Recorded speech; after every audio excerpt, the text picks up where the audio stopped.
Good day, ladies and gentlemen. Welcome to Drooks Milan Unboxing. Since we have a slowdown because of Corona pandemic, I'm just discussing topics in boxing as opposed to upcoming fights because there aren't any at the moment.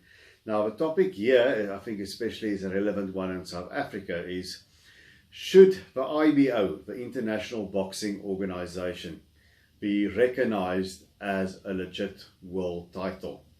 Now, boxing has got a very strange system. In other sports, if you're a world champion, it means you are the #1 guy, you're the best in the world, you know.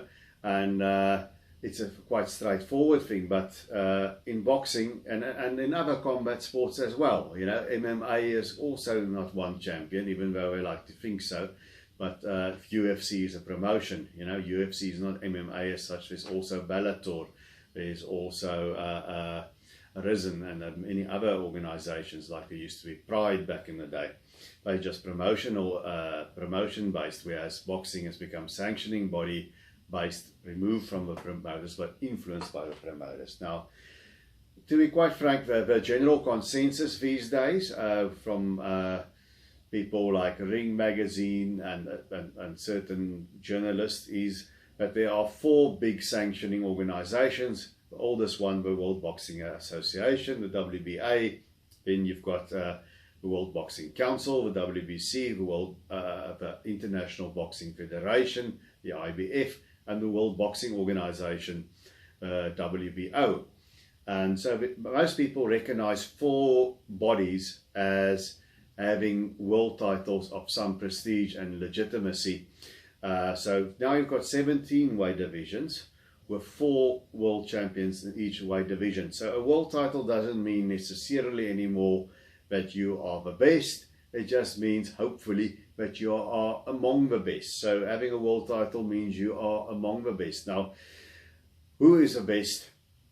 You have to go to these independent sort of consensus ratings like various websites or magazines like Ring Magazine, and also I think another good one is the Transnational Boxing Rankings Board, and ESPN also has a ranking. So the non-sanctioning body ratings often gives you an indication of who the best is. For others like Ring, they recognize a champion who often, but not always, holds 1 or 2 of his belts.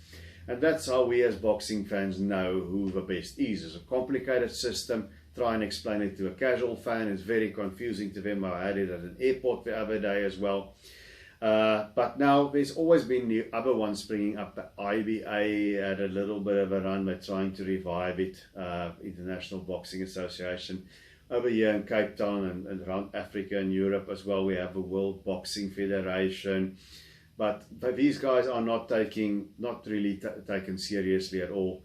It's easy to see why. Their champions are not nearly on the standard of the others. But now, just sitting outside of the gate, we've got the IBO, the International Boxing Organization, President Ed Levine, and we've got a lot of champions. We've got many champions. We had many champions, and we have a few champions in that organization in South Africa, but they are not recognized along the line as those others. And is that right? Should that change? For me, the short answer is no, because 4 is more than enough to me. The very first article I penned in Boxing World was bemoaning the start of a 4th organization, the WBO. That's the WBO started there, I think it was in the very early 90s. It came here, and of course South Africa embraced it because we had the sports boycott. So that was our first step back, and then the IBF took South Africa back again.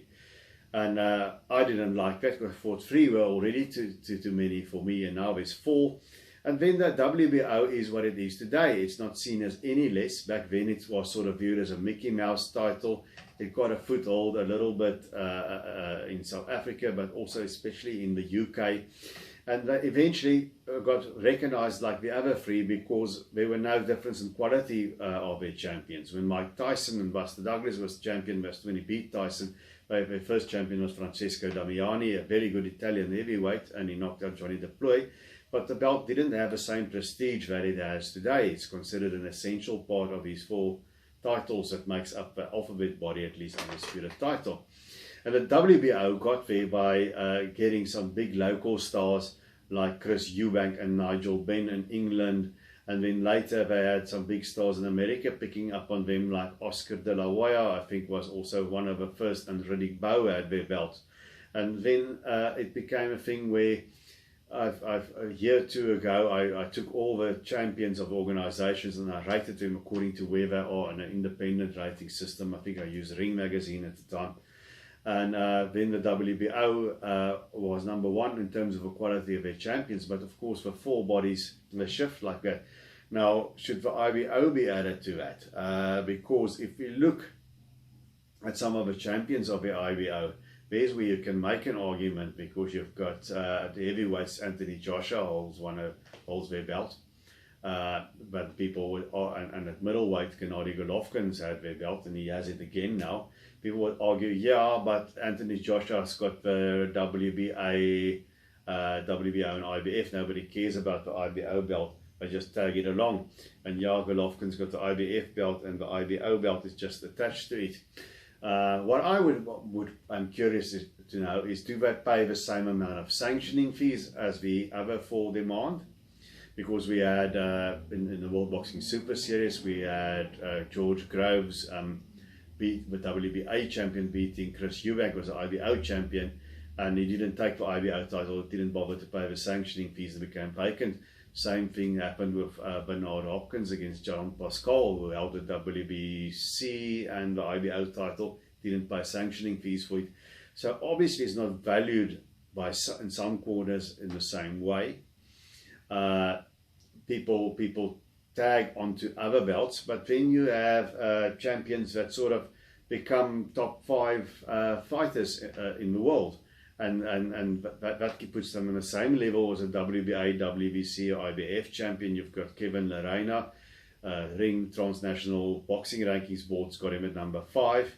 He's got the IBO belt. It's not recognized, but does he necessarily stand far behind the other champions, which is Junior Makabu and Junior Dorticos, and WBO and WBC belts are vacant at the moment. He is a top 5-6 fighter. Now we had Tommy Oosthuizen, who was IBO super middleweight champion for a long time. He was a top 5, top 6 fighter in the super middleweight division. You get guys in that big 4 that are also in the top 4, top 5. You know, they have similar sort of rankings, independent rating systems.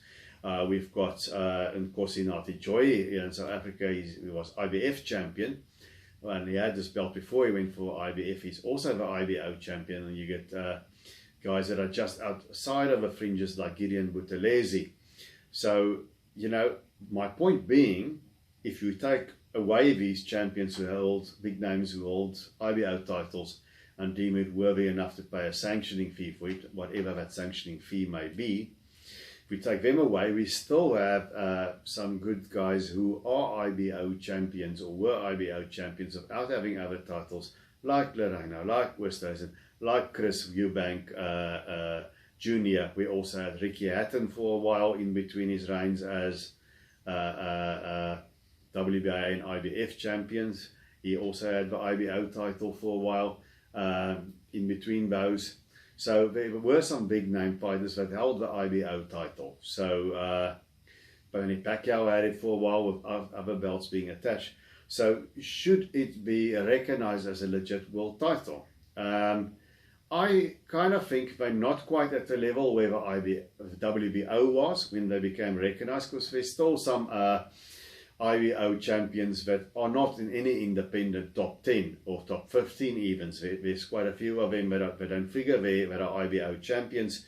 So I don't think they are, they've come a long way, but I don't think they are on the level of those 4 major sanctioning organizations yet. They're still a step behind. It is a stepping stone for many of these fighters. They go on to hold titles in the IBF or WBA or any or WBC or WBO. It's a kind of a stepping stone title.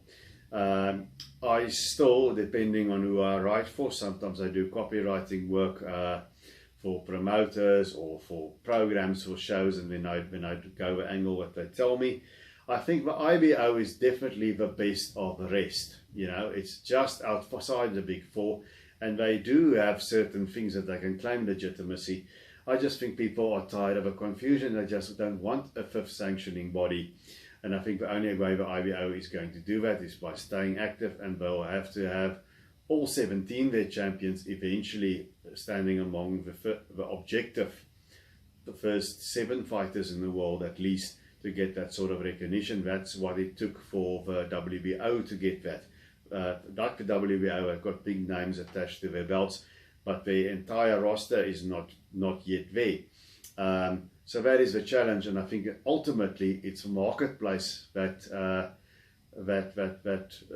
determines that. I think the big magazines like Ring and Boxing News, I believe it's Boxing News or Boxing Monthly, they've scrapped all the sanctioning bodies. They don't recognize them at all anymore.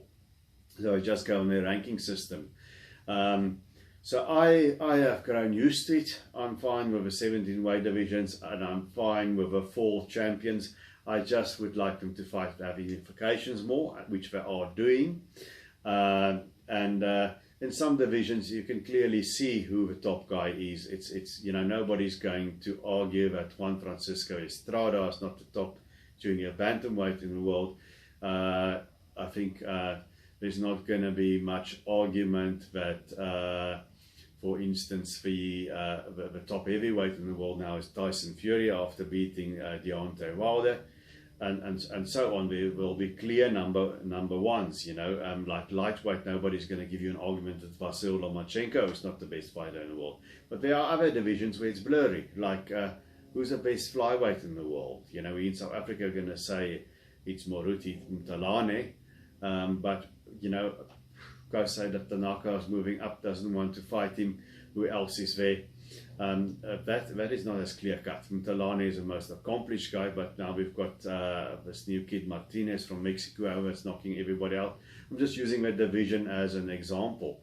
2 very long-reigning champions at strawweight, Waneng Menayoten. Most people will put at number 1, but then sometimes there is the other guy, knockout CP, Freshmart, Chayapon Munzri.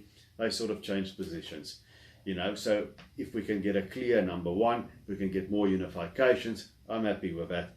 I struggle to go past 4 sanctioning bodies. There is a case to be made for the IBO. I'll give them that. They have gone on in leaps and bounds. There are good things too, like they have a computerized ranking system. The good thing is it's not open to corruption. But then again, they can't get the number 1 and 2 to fight for their title. They don't enforce mandatories, so it becomes kind of academic. So guys, let me know here.